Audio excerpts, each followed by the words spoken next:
Hello everyone, today I'm going to be doing another Why I'm No Longer Vegan video by Megan Elizabeth from Easy to Be Raw, and she is no longer vegan, and she gave some weird excuses of why she had to go back to paying for the rape, murder, and exploitation of animals. So let's see what she says. So today I wanted to answer the most common question from the first video that we posted. One of the biggest questions that came up over and over again was, am I still vegan? So the short answer is no, I am no longer vegan. Okay, she is misinformed. She was never vegan. She was plant-based for a little bit and then decided to go back to paying for the rape, torture, and murder of animals. And we're going to see, she does discuss that she had a supposed copper toxicity, but a big thing, I don't know too much about copper toxicity. I've never really, I've heard of it, but I haven't really known anyone. It's not as common as maybe heart disease, which she can get by eating meat, dairy, and eggs. She's going to put herself at risk for heart disease, but I don't really know too many people that have had copper toxicity. So she discusses copper toxicity, and she didn't go to her doctor. Instead, she did something really, really um, kind of disturbing and not the best thing. So let's see what happens. Fast forward about a decade, I'd been eating a raw food and vegan diet for that long, and I found a lot of healing. I had so much community. I had so many friends that were in that world, and designed my whole life and business and everything around it. When I would have crashes, which would happen from time to time, like if I was traveling a lot or I got really stressed, I couldn't really identify what was causing it. I didn't know what, other than just kind of labeling it as like, okay, I got really sick when I was younger, and ever since then I just have a low stress threshold and I just need to be careful. So then when my friend passed away after traveling a lot and helping to care for her, I had several months of just also sort of being bedridden, like struggling with appetite, having headaches, feeling lethargic, having mood swings. I was like crying randomly, and it wasn't just grief. It was like I was crying because my body felt like off, like really, really off. And I remember going into Joey's office multiple times a day, just like crying and being like, what's wrong with me? I have tried every supplement possible. I have tried detoxing. I have tried eating this food, that food. I've tried, reducing my stress. I've tried resting. I've tried being out in nature. I tried so many things. We had some friends in the community that had recently started eating animal foods and had a lot of benefits from it, whether it was like recovering an injury that just like wasn't going away, or just feeling like they had more energy, or feeling like mentally sharper. There were definitely some benefits that other people that we were close to were experiencing. So it made me feel more open to trying something outside of my vegan box. Okay, so this podcast doctor gives her some tests and convinces her that she has to follow this copper diet, and she's going to go through the things that she couldn't eat, which doesn't mean anything. Some of these things are kind of niche foods. So, yeah, there was no excuse for her to stop her plant based lifestyle. One thing I don't understand is, why do these raw plant based eaters always just give up on their fake ethics? They never had any ethics to begin with. That's why it's so easy for them to go back to paying for animal abuse. But they never, ever, ever, ever do a cooked vegan diet. They always go back to the tortured carcass and the periods of eggs and the secretions of animals. Um, and most raw vegans, they have an eating disorder, and they're hiding their eating disorder through a raw vegan diet, because that eliminates a whole lot of food, which is what these people want. And they never think of eating cooked vegan food. I mean, it is ridiculous. It's dangerous, really. It's promoting anorexia, really. And I have made a lot of smoothies in the past in one of my videos. But that is because I explained, hey, it's Texas, it's hot, I don't want to turn on the oven. But this is ridiculous. And then she talked about fasting.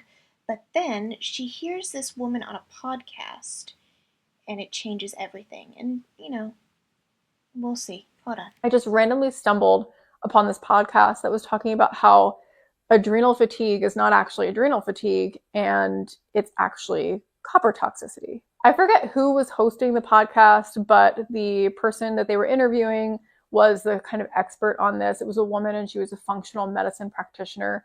I contacted this person who was interviewed in the podcast and I was like, hey, I'm curious to see if I potentially have copper toxicity. And so we did a consultation. She asked me a bunch of questions and she was like, you're vegan? You've been vegan for how long? And like, what was your diet like when you were a kid? And so we kind of went through like my whole history. And she was like, it's pretty likely that you might have copper toxicity. So we did some testing and found out that my free copper levels relative to copper binding protein were like way high, like very abnormally high. Okay, this is a big thing for anybody.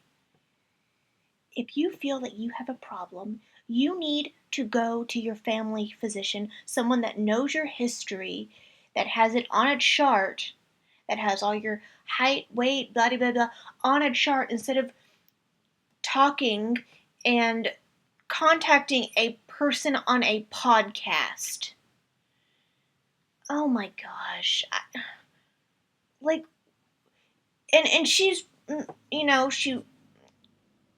she probably was making bank with this YouTube channel, so she probably has a family physician. Um, and you need to go and visit a doctor with your history instead of dealing with some nut job on a podcast. This is irresponsible.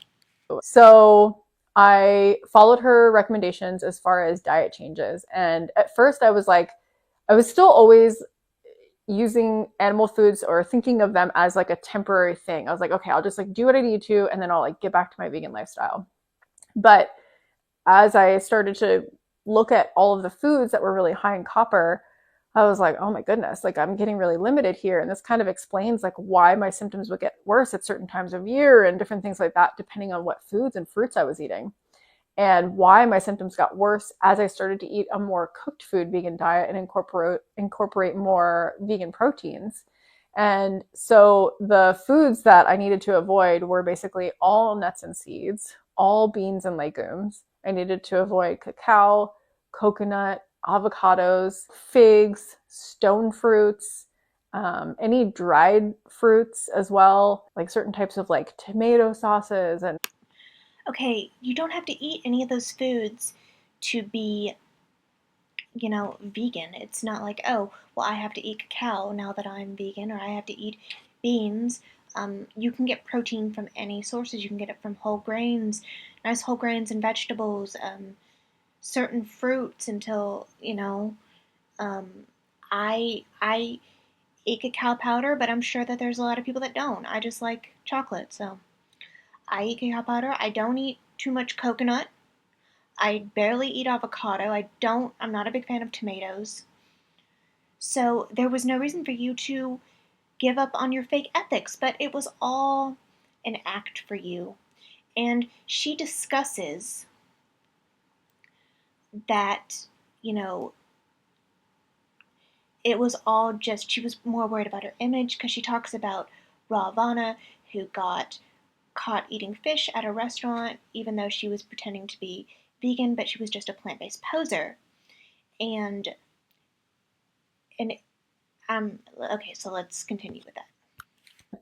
I saw a lot of I was trying to like learn from the other people that had YouTube channels that were going through diet changes. And I remember there was like one person who was selling all these vegan products and like courses. And then they like got caught eating like fish or something out in public. And I was like, gosh, I certainly don't want that to happen. So as soon as I made the diet change, I pretty much took down like a bunch of my books and things like that. Cause I was like, I don't want people to call me a hypocrite and say I'm like selling these vegan products, but I'm not vegan. And then I just slowly kind of like walked away from it. Okay, she just proved with those few sentences that she only cares about her image. She cared about what people would say for her going back to paying for rape, torture, and murder of animals. That's why she deleted everything and she was gone for a while. And she didn't want people to call her a hypocrite for selling vegan stuff, but that's exactly what she is. She's a hypocrite, and she knows that she is going to get 97% positive comments because most people pay for animal abuse 3 times a day with their food choices, and her husband probably has something to do with it because he probably does the same thing, and it is just ridiculous. I think that raw vegans are not good for the movement. They are very harmful. A lot of them come from eating disorders, and they're hiding their eating disorder through raw veganism.